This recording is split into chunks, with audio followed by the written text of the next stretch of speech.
Hi everyone, and welcome to another fantastic webinar from HRDQ-U. Today's webinar is titled Diversity Works, an interactive exploration into diversity awareness.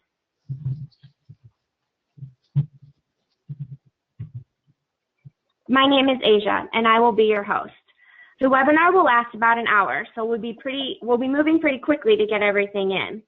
Please make sure you have the handout for today. You'll find the download link in the Handouts tab on your dashboard. Also, we want your questions and comments during the webinar, so please feel free to type them into the chat box on your dashboard. Jillian and I will answer as many of your questions as we can during the Q&A session at the end of the presentation. The questions that we cannot get to will be answered after the webinar and shared with you in an email next week.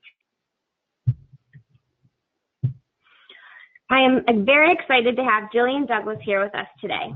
She is co-founder and chief learning officer at Idea Learning Group.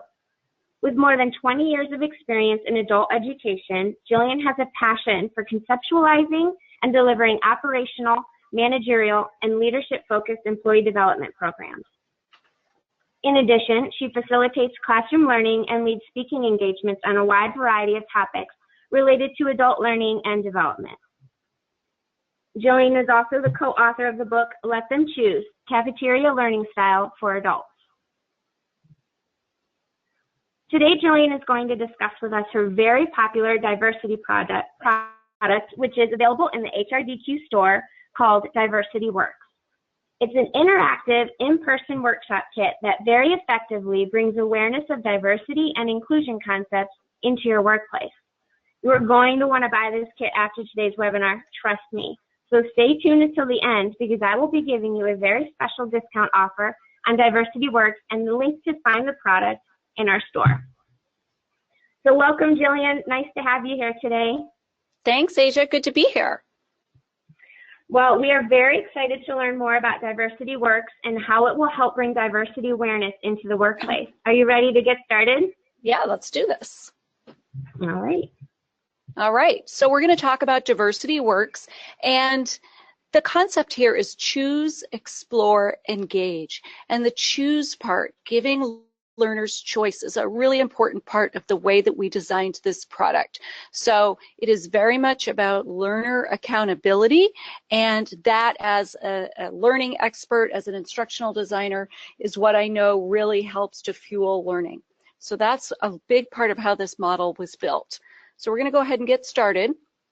And I just want to give you an overview of what it is. And so very often people will say, Diversity Works, oh, that's that game. And yes, there is a game as one component, but it's much more than that. And it is a full 3-hour workshop, and it's learner-centered. So instead of this being about the facilitator providing the knowledge and everybody sitting passively and listening, this is about the learners participating and engaging. So it is learner-centered, which is really a hot trend in learning circles these days. It's an in-person workshop. This is not an online experience. It's fully in-person. And we're working at achieving diversity and inclusion awareness. So if you've got a diversity problem, or you've got a complaint, or even, a lawsuit, we're hearing a lot about that in the news these days, this is not the product for that. But if you're looking to set a culture and create awareness, perhaps use this for something that you include in your onboarding, this is a really great tool to sort of say, we in our organization value diversity and inclusion, and so we want to make sure that everybody at least has a baseline understanding and can have communication in these 3 areas, which are understanding self, understanding others, and then communicating across differences. And through those 3 topics, we're exploring every facet of diversity and inclusion.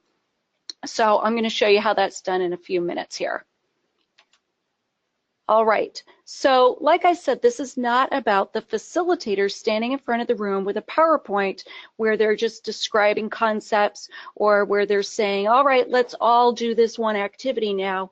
And folks end up rolling their eyes, right? Because when I'm sure you have all been in a learning experience, a training session, where the facilitator says, okay, what we're going to do next is, and then they describe some activity that you just think, oh my goodness, this is going to be awful. I don't want to do it. And you spend your time thinking about how much you don't want to participate rather than thinking about the content. This takes that away. Here, the learner gets to choose. So the facilitator is really just providing the structure for the workshop. The learners are choosing from a variety of self-directed activities, and whatever they choose, they're still going to reach the same learning outcomes. That's how it's been designed. So it's really very much about the facilitator taking a backseat and the participant being the person driving their own learning experience. Whoops. There we go. So the first thing that we do as folks walk in, and you guys will probably have had this experience, you walk into a training or you're leading a training, and the first 5, maybe even 10 minutes is wasted. People are walking in, finding a seat, maybe they're coming in late, they spend the first few minutes looking at their phone, just sort of waiting for you to say, okay, let's get started, and it just kind of feels awkward. And so we've taken those first few minutes and integrated them into the content. So now with Diversity Works, when people arrive, they're either handed or they choose a seat where one of these, we call them face cards, is. And you can see that we're representing both diversity in age, in race, ethnicity, religious experience, anything that can be visually presented is in the variety of cards here. So everybody gets one of these cards, and the cards are double-sided. So here we would have perhaps received a card of Elena. And Elena, we know she's 48, she lives in Omaha, she owns a staffing agency. And so this is what's happening right as people arrive in the room. This is before the welcome. My name is Jillian, here's what we're going to do today. They walk in, great, hi, please sit down and fill in this card.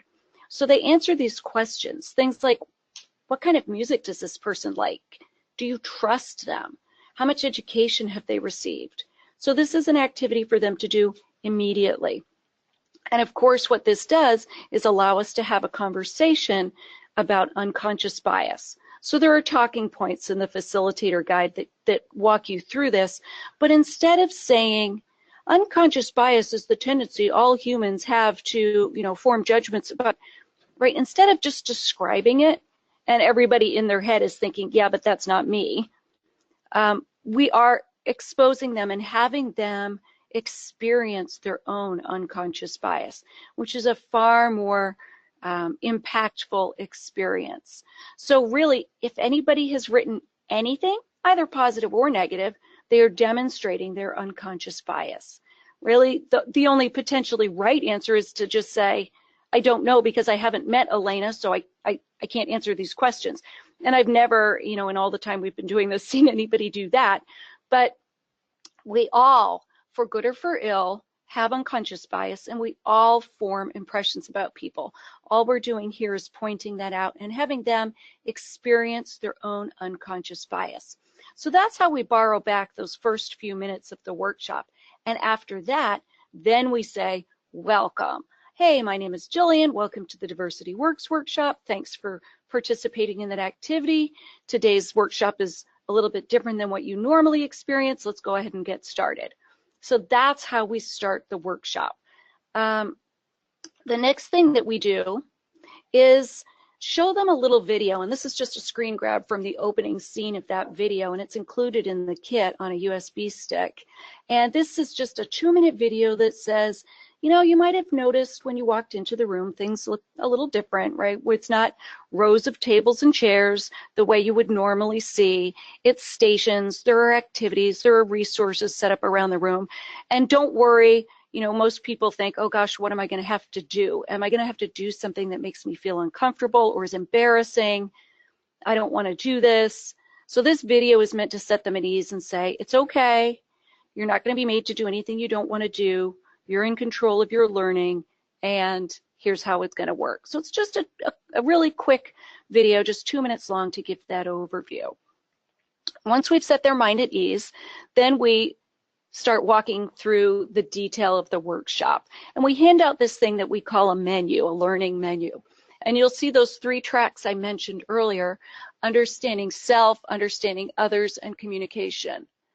And so each track has 3 activities, and these activities are set up around the room. So the facilitator would then walk to each station and just give a quick overview of how these activities work.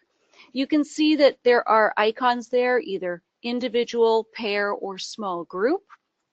So for folks who really don't want to participate and work with others, they can choose an activity that is individual. Somebody who wants to work with others and likes a more collaborative experience can choose that also.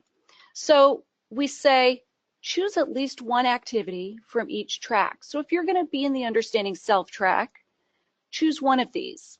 In the understanding others, choose one, and in the communication, choose one. Of course, you're going to choose one from each, so you're going to do a minimum of 3 activities. What we see, though, is that once people get started, they always complete more than 1 activity per track. But we just give them that as an opening, and that gives them kind of a sense of safety that, you know, okay, I can manage this. The other thing is these 9 activities are available simultaneously. And so it's not that you just go through, you know, uniquely me, and then you pause and wait and go through stronger together. You can do any one of these activities at any time, and you can spend as long or as little as you want at each activity. So once again, this is about giving the control back to the learner. They may walk to an activity, observe it, and decide they want to try it, or observe it and decide they don't want to try it. They could get started on something and realize it's not for them and try something else. But the idea is that they're choosing what makes them feel comfortable, and they're doing just 1 activity per track. So all 9 of these are set up in the room. You need obviously a space big enough to accommodate that, but not so big that it's cavernous. That can sometimes take the energy away from the experience. So let's go through this and see how it works in reality.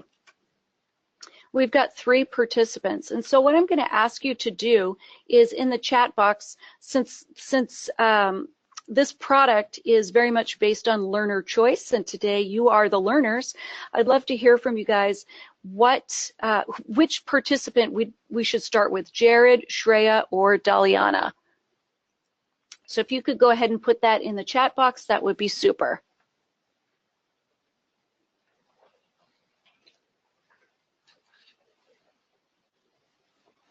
All right, looks like it's a good split between Daliana and Shreya so far. I got a couple Jareds. All right, we're going to go with Shreya. That's what I'm seeing the most of. So let's take a look at Shreya. And I'm going to just click here on Shreya, and she's got this activity she wants to try called Can't Judge a Book by Its Cover. So, whoops. She's going to the wrong one.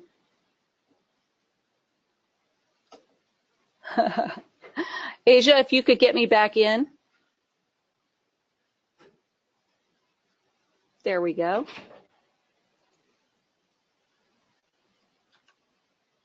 And we're gonna start with Jared. We're gonna go with Jared. I don't know what happened there. How funny. So Jared chose Who Am I? And what you see there on the left is the table tent. It's kind of the thing that you would see maybe in a restaurant, right? And it's got the specials or the desserts or drinks on it. And so you can see that he chose Who Am I from the menu, and he gets here and sees this tent card. It's got the name of the activity and just a brief description, and you can see that it's a pair activity. So he feels good that he's arrived in the right place.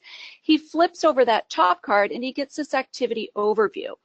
And the activity overview is the same for each of the 3 activities in this track. So he's going to read through his activity overview, gives him just a little bit of content. And sometimes people will say, where's the give? Where's the lecture? Where's the content? Well, a big piece of it is in these activity overviews. So he's learning just a little bit about the Wheel of Diversity here. He flips that over and he gets to the instructions. And in the instructions, he's got 1, 2, 3, 4. He's going to go through those instructions, and let's take a look at what this looks like as he participates. There we go. So he's paired up with Anita. So Anita starts off, and she's got this wheel of diversity, and from each of these concentric circles, she's going to choose something to say. And she needs to go for about a minute. So it's quite a long time. And she's going to say, who am I? And then she's going to answer the question. Repeat, who am I? And answer the question. And she's going to do this until she runs out of things to say. And what you'll notice is that most people start describing themselves in terms that are easy, right? In terms of your role in the workplace, maybe your role in a family. So she says, I'm a physician. Who am I? I am a mother. Who am I? I am a Black woman. And then as people start to warm up, there's this decision point where they decide, oh, well, I could say this, but do I feel comfortable? Do I want to share that much information? And so, she's decided here she's going to share that she's a Christian, she's a history buff, she's a descendant of American slaves. And so these are the things that she's choosing to share with Jared. So she goes through her list, and then it's Jared's turn. And he says, who am I? I am a husband. I am a father. He talks about his work. He talks about he's a UGA Bulldogs fan. He also shares that he's a Christian, and then he realizes, ooh, this is hard, right? So he's pausing midway through as he's trying to think about what to say. Now, as he's talking, his partner Anita is really just witnessing. She's not sharing anything else. She's not jumping in and saying, oh, tell me more about that. She's just listening. So the last thing that he chooses to share is, I am the parent of a gay daughter. So they've each shared, and the card then directs them to a debrief. But often what happens is, they get to the debrief, the questions that are there. Question 5, what was it like when you were the speaker? What was it like to be the witness? How did you choose what to share and what not to share? And they will have that conversation, but prior to that, they're going to have a more organic human conversation, right? That's not been prescribed for them. And so, she says it was easy, it got harder. He realizes, yeah, I had to really think about what I wanted to share. And she says, hey, we've got a few things in common, our faith, and you like to fish, my dad likes to fish. And then he says, well, I've never shared what I said about my daughter with somebody I didn't know before. That must have been really hard. It was, but I love her. She's a great kid. So they're having a real human conversation here. And time and again, that's what we find, is that people, given the power to be in charge of their own learning, are having conversations that we might not ever imagine we should ask them.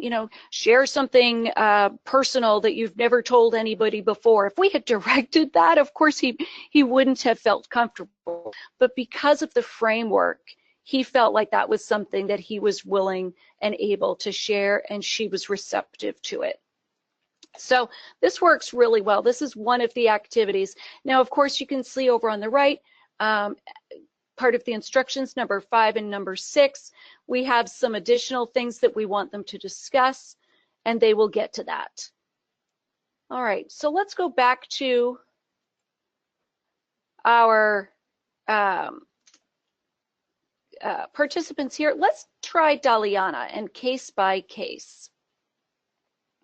She's choosing Can't Judge a Book by Its Cover, and once again, she arrives at the table. She's got the instructions right there. She reads the overview. She works through the instructions. And she's got 5 books here. So this is Can't Judge a Book by Its Cover, and so she's presented with 5 stories, 5 storybooks. So she's going to choose one of these books, and we're going to explore employee A. And so as she opens it up, it tells her the story is of an employee at a fictitious company, and you need to read through this book to learn about them. So she turns the page.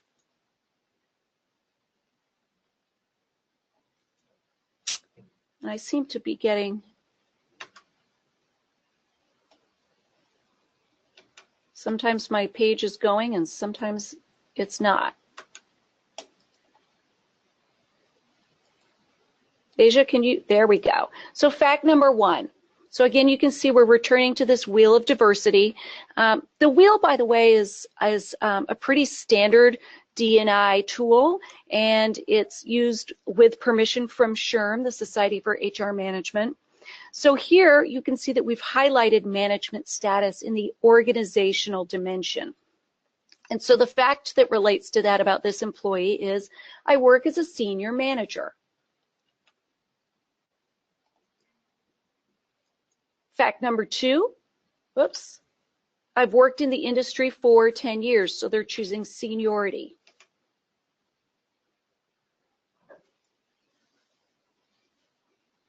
And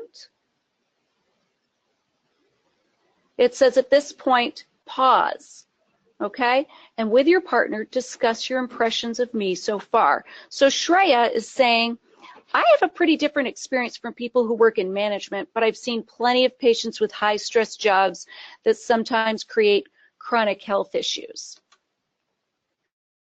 And Alex, the person she's partnered with, says, my experience with management is pretty varied. I've had some good managers, some not so good managers. The further up the food chain, the less likely they are to know what's really going on. So they don't have a lot of information on this person yet, but they're discussing their impressions so far. They learn a little bit more that this person grew up in North Dakota and that their husband and they divorced 3 years ago. So you can see we've moved into the external dimension. And once again, now we're saying pause and discuss. Okay, so she's going to summarize. She says, okay, so this person is a divorced senior manager with lots of experience. They live in North Dakota. I guess I don't know much about North Dakota, but divorce might lead to stress, just like that management job. So because she's a physician, she's filtering this through her perspective.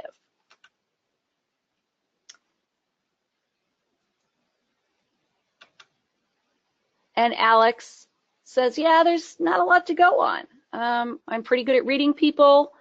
You know, I'm always trying to identify potential shoplifters, but reading these facts isn't terribly useful for me at this point. So they're going to go back in and they're going to learn a little bit more. So this is the way the book works. You read a little, you pause and discuss. You read a little, and then you pause and discuss again. Here we see that the ethnicity, the father is half Native American, and this person went to college on a softball scholarship. And then the last page we get to is the reveal. So this person says, my name is Sharin. She reveals a little bit more about herself. Her father is half Native American. Her mother is Persian. She's Muslim. She likes to volunteer in after-school programs with her daughter. So she gives us a little background and then says, am I who you thought you would meet? So the questions there are, how could you make a personal connection and what could you learn from Sharin? And what we find time and again is people stop and go, oh, that's not the kind of person I had in my head. So let's keep moving on. This is their debrief, right? Shreya says, wow, I didn't see that coming. I figured out it was a woman. I guess I hadn't thought of a Muslim woman being divorced, not wearing a head covering. Maybe I need to learn something. And Alex, right, he's got his own perspective. She seems like she might feel misunderstood, as he sometimes does. So now they're able to relate this person back to their own experiences. And let's see if that one, looks like our links, here we go, case by case. This is the last of the 3 activities that we're going to show for now. This once again begins with the flip cards, the instructions. You read the overview and you are given the instructions. So the way that this one works is we've got some cases, some case studies here, and you read through your scenario and answer the questions. Now this one is a true story. In what we've got, and I guess we can't see it quite the way this slide has come through, but we were going to look at scenario 2, and in scenario 2, a woman has returned from maternity leave, and as she returns to the office, she's in an outside of work get-together with her coworkers. One of her coworkers' wives says, "When is your husband going to get a better job so that you don't have to work?" And this is a true story. This is something that happened to somebody that we know here in our office. And so all these scenarios are either taken from news or from our own personal experiences. So what is it that you should do when you hear something like this? So Daliana, her response is, "This is crazy. That's ridiculous. It's nobody's business.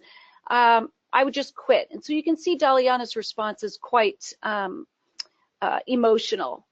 And she's paired up with Pete here, and he says, "Well, I can see why you might be a bit upset, but hey, nothing wrong with good old-fashioned family values." You've got to be kidding me. I don't think I could tolerate being around people like this. And Pete says, "Well, it's a good thing you aren't in your shoes. I guess she just is going to have to decide what she wants to do here. Should she just quit or speak up? What should she do?" And Daliana, well, of course she's got to say something. She's upset and this is just going to get worse. So what should she say? Right? So she decides, nope, he loves his job and so do I. We're happy with our situation. Right? So Pete realizes that the areas on the diversity wheel, so now he's moving into answering the question that was in the instructions. What areas of the diversity wheel are represented here? And he says parental status, marital status, religion, and spirituality. And Daliana rightly points out that gender is also represented because nobody would have ever made that comment to her husband. Right? So the last question in the instructions asked how we can apply this to the workplace. And so she's realizing that maybe she could hold her tongue a little bit when she strongly disagrees with somebody. There isn't necessarily a need for an angry response. And Pete says, yeah, and maybe I could see that things have changed a little bit since I first started working. So these are the kinds of ways that people are interacting with these activities. Now I can see that somebody, John, you're asking about, can we talk about an activity where somebody chooses to work alone? Yeah, let's go back to, and I don't have slides prepared for that, but let's just go back to our menu, if you guys will bear with me for a moment here.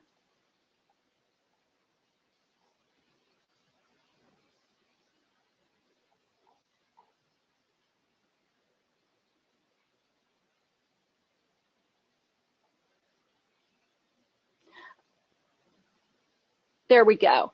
So uniquely me. We're going to show you, I think, an image of that a little bit later, not go through the details of that. But that's a really cool activity where, once again, we're presenting the wheel of diversity and providing an opportunity for people to answer some questions that represent how they see themselves, and then to draw a visual representation of that. So this is an example of an activity that, you know, for me, I'm not going to draw, and I'm certainly not going to draw in public. If a facilitator had said to me that I needed to do that activity, I would just emotionally shut down because I would be embarrassed. I don't draw well, and I don't want to expose myself to ridicule. But I don't have to choose that activity. On the other hand, folks who do enjoy expressing themselves in that way, we get a lot of people participating in that activity, and you'll be able to see how that works in a minute. Telling my story is another activity that works really well. alone, and in telling my story, we provide some story prompts, things that we ask people to then record their own stories. So the only component that's not provided in the kit is some sort of audio recording device, which you can do with any kind of smartphone app. And we ask people to answer questions like, describe a special holiday or tradition that is celebrated in your family, or discuss a time that you witnessed somebody else's hostility towards a member of a minority group. So there's about 6 questions, and we ask people to just record their story.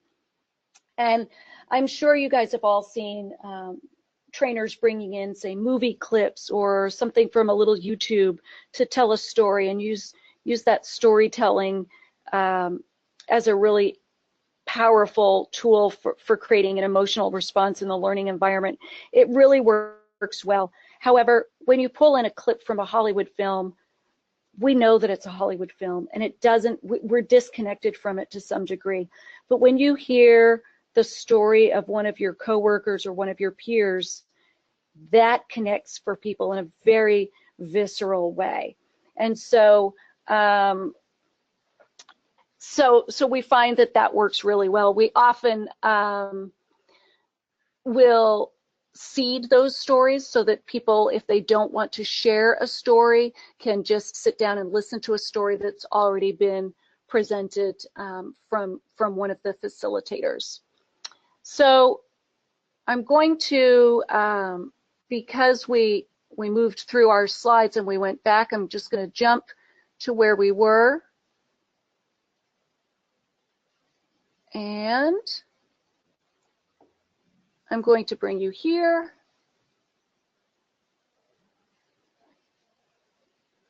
And because we know that there are right and wrong, yes and no components to this diversity conversation, it's not all it depends, or it's your opinion, or it's your perspective, as we saw in those activities just a few moments ago. Because we know that there are actual facts that you need to understand. After that free range learning where people are choice-based, we bring them to a board game that we call the Journey of Diversity. And in small groups, folks take turns pulling a card, reading it aloud, and answering the question.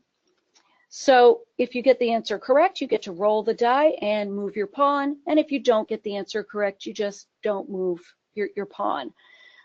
So some questions here. We have, what is the most common male name in the world? And the choices are John, Mohammed, Jose, and Zhang Wei. So if you guys could put in the chat box what you think the answer is, A, B, C, or D would suffice rather than typing in the whole name. That would be super.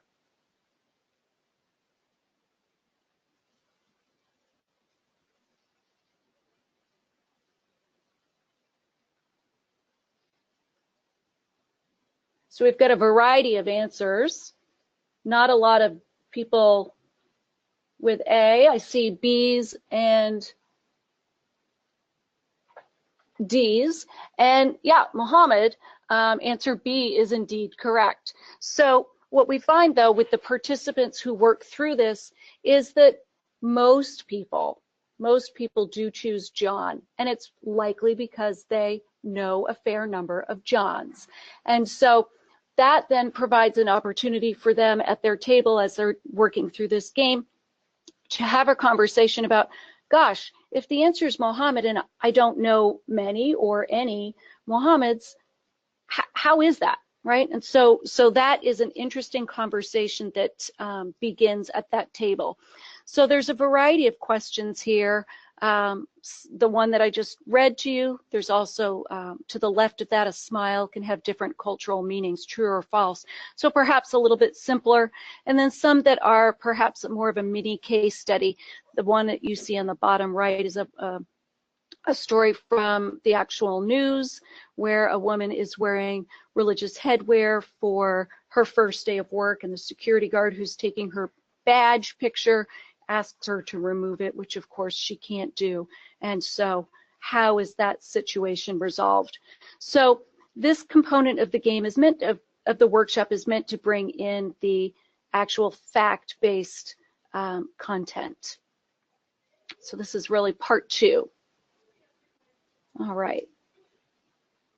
So there's a significant debrief, and I want to walk through that at the after each topic, before the board game, but after you've gone through each of those 3 topics, understanding self, others, and respecting differences, and you've gone through those activities, the facilitator leads a debrief. And this isn't, which activity did you like the best? You know, this is, okay, let's look at those 3 activities around understanding self. What did you learn? What were some of the common takeaways? How did this work? And so we do that with understanding self, others, and through respecting differences. You can see that the facilitator guide has a timestamp in the top right, so it's really telling you exactly how much time you should spend on each page of the facilitator guide. It's got the notes on the left and shows you a visual of the slide that you might be showing on the right. It works really, really simply. The facilitator's job is honestly to open the workshop, to do some debriefing, to keep things moving, to answer questions, but it's not about delivering the content.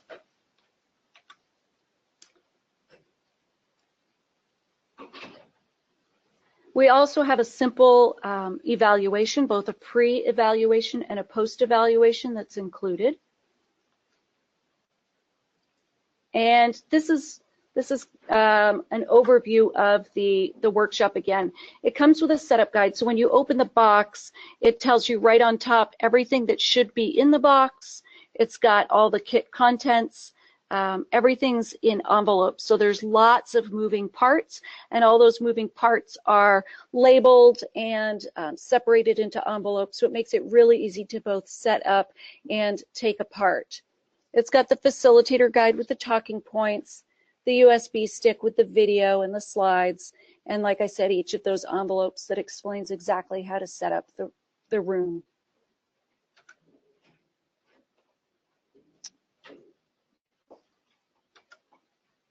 And this gets back to that first activity that we showed about the individuals. And so this is an example of people are working on this individually. Now, there are several people there working at a time, but they're working on this individually. And this is an image from one of our workshops that we ran, and I love this quote. So we're doing an activity. One person shared a stereotype about their Mormon faith, another shared about their Jewish faith. And that's a conversation that I think is remarkable. If a facilitator had said, I want you to turn to the person next to you and share some common misconceptions about your religion, that would kind of be like throwing a grenade into the room. It would just really potentially open up some very difficult conversations, but these 2 folks are choosing to have that conversation because they are empowered through the structure of the workshop.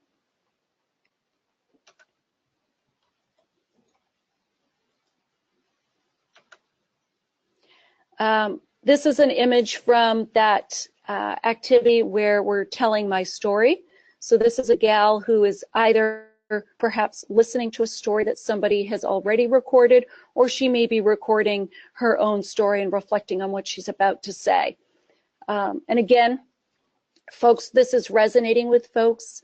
They realize that it's showing how they're unique and that they're very similar, and that they're enjoying that they're learning from each other rather than a rote presentation.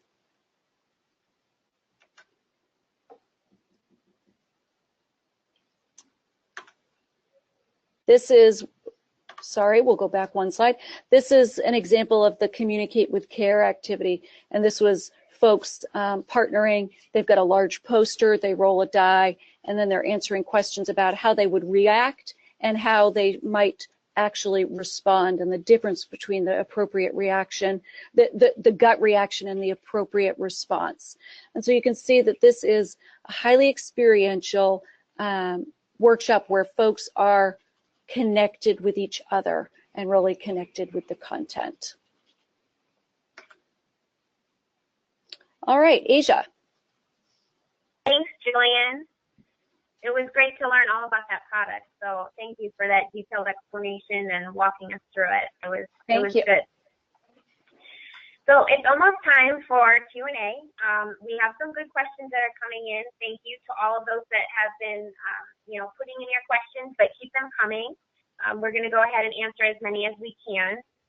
But before we start answering those, let me go ahead and share with you the offer that you get for joining us today.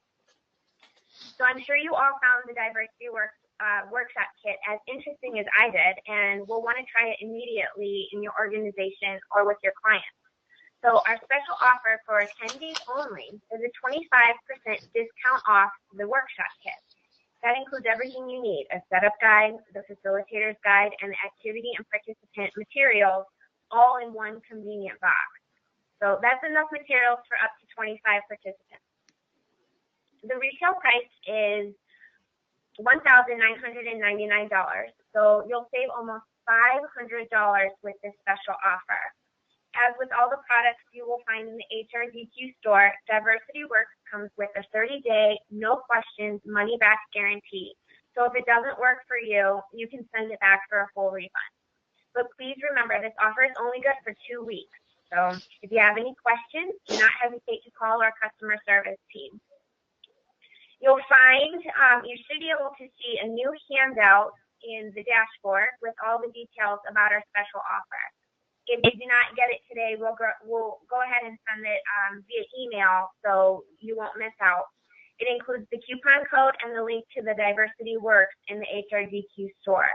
So make sure to get that now, or again, look for it in your email. So now Diversity Works includes the facilitation instructions. However, if you are interested in a custom version, or if you want to work with Jillian's organization to deliver the product for you, just give us a call and we'll be happy to provide you with a proposal from our professional services group. So, okay, we have some questions coming in. Jillian, do you see them? I do. All right, you want to go ahead and grab one? Sure. So we'll start with some of the more generic ones. What is the ideal group size for a workshop like this? The workshop is meant to work for a group of about 25 people. So there are materials in that kit for 25 people. I wouldn't recommend having fewer than maybe 15, because obviously you need the number of people in the room to share and interact with each other. So 15 to 25 is ideal. And then each refill kit serves another 25. So as you saw, that there are many consumable components to the kit. And so rather than buy a new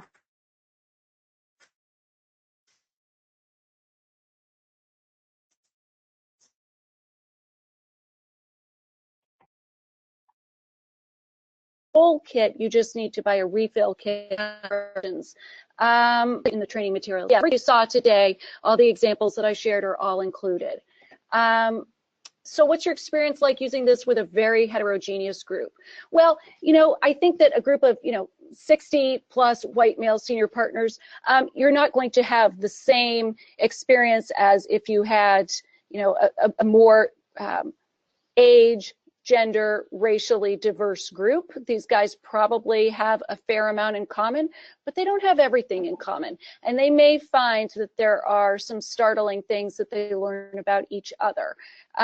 They also are going to be learning not just from each other and reflecting on themselves, but they're going to be participating in the board game and learning some of that fact-based content there as well. So while I think it's ideal if you've got a little bit of a mixed group, I think that you're still going to get some benefit by doing this with a heterogeneous group.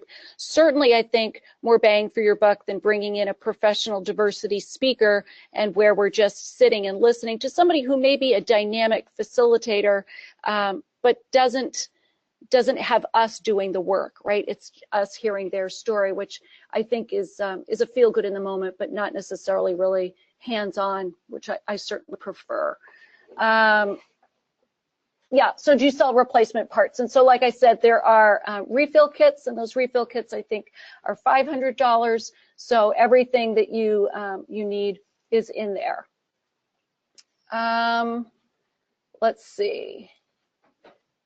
Do you know who the protagonist is when you hear their story, i.e., you are listening to the story of someone in the workshop with? So if you're thinking, John, there about the Telling My Story app, that's entirely up to the person who records if they choose to disclose their name, or they could just be recording their voice. With that Telling My Story activity, we always ask people at the end of the workshop if they would like to have their story removed, and they can just sort of watch us swipe and delete it, or if they feel comfortable leaving it, you as a facilitator then can really build up kind of a bank of stories over time, so that when you run the session, you know, 6 months from now, you've got maybe 10 stories that are already preloaded, and that can be really useful. Is there outcome research published? No, I'm sorry, Cynthia, there is not. We have not been able to pursue something like that at this time. And how many different professional development sessions could a person expect to deliver to participants?